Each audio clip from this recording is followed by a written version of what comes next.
खबर उत्तर प्रदेश मऊ से है, जहां हिंदी भवन में संयुक्त चौहान समाज मोर्चा के लोगों ने मंच से यह ऐलान किया है कि जो चौहानों की बात करेगा वह दिल्ली में राज करेगा। आपको बता दें, पूरा मामला मऊ जनपद के हिंदी भवन का है, जहां पे संयुक्त चौहान मोर्चा के लोगों ने आज मंच से ऐलान किया है कि जो चौहानों की बात करेगा वह दिल्ली में राज करेगा। आप सुन सकते हैं किस तरह मीडिया को जानकारी। ग्रामीण विकास मंच का एक सदस्य हूँ। आज आप लोगों ने ऐलान कर दिया है पार्टियों के खिलाफ। जी, हम लोगों ने खिलाफ इस देश के जितनी क्षेत्रीय और राष्ट्रीय पार्टियां हैं सबके खिलाफ संयुक्त चौहान मोर्चा बना करके एक मोर्चा खोला है और हम लोगों ने आवाज दिया है कि जो चौहानों की बात करेगा वह दिल्ली पे राज करेगा।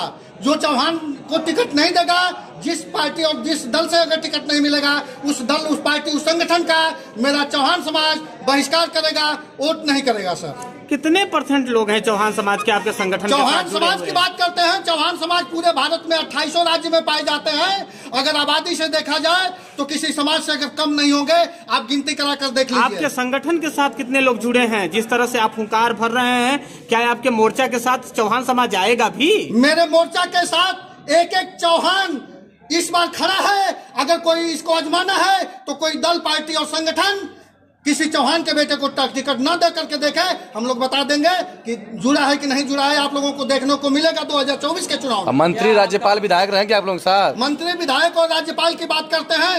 मैं पूछना चाहता हूं आप लोगों से, किस राज्यपाल, किस मंत्री और किस विधायक की बात करते हैं? आप बताइए। 2022 के विधानसभा चुनाव में एक भी चौहान के बेटे को भारतीय जनता पार्टी ने टिकट दिया है तो नाम बताइए उसका। रामविलास चौहान निषाद समाज के पार्टी से, निषाद पार्टी से टिकट लेकर के आए। उनके खाते में मधुबन था। भाजपा विधायक नहीं है, वो निषाद पार्टी के खाते में टिकट सीट गई थी मधुबन का। उनसे उन्होंने टिकट लिया है, निषाद पार्टी से, संजय निषाद से लिया है। आप बताइए, 403 विधानसभा में एक भी चौहान के बेटे को टिकट मिला तो बताइए कोई?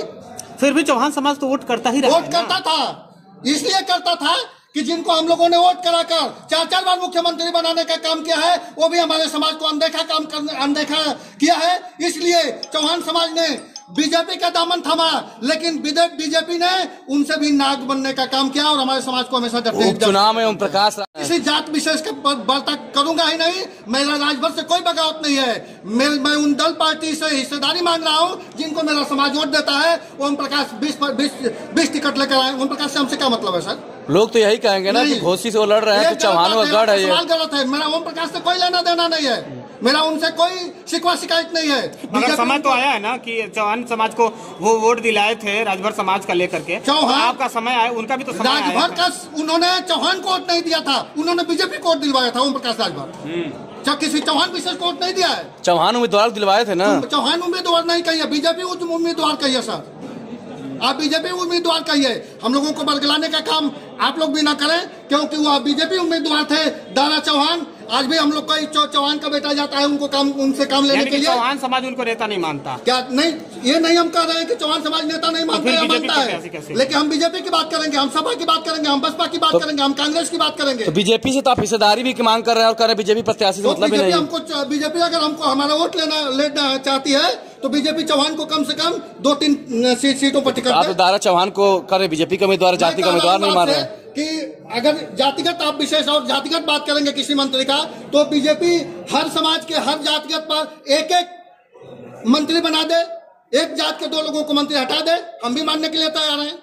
अगर किसी समाज के 3 मंत्री बनाएंगे, किसी को 4 मंत्री बनाएंगे, किसी को 4 राज्यपाल बनाएंगे, हमको एक ही हिस्सेदारी चाहिए। आप संतुष्ट सबको करें। ठीक।